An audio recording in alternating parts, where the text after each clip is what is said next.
Guys, I kender nok godt Ivy, hvis I har følger med i lidt tid. Ivy er min kanin. Du sidder og kigger på mig. Hun er i løbegård. Og til byggeren, hun er min byggerkanin. Og på byggeren, jeg har købt sådan nogle trænet til byggeren, fordi vi manglede net, og vi fanger dem kaninerne med sådan nogle her net. If you know, you know.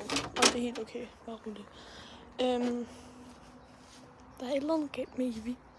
Fordi jeg skal ikke bruge et net til at fange hende længere. Hvad fanden?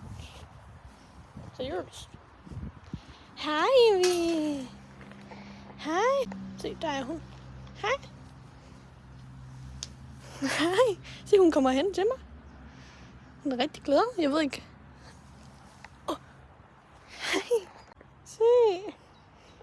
Jeg ved ikke, hvad der sker med hende. Hun er bare så sød. A pretty angel. Og lige har de holdt med en hånd. Jeg skal lige lukke lån.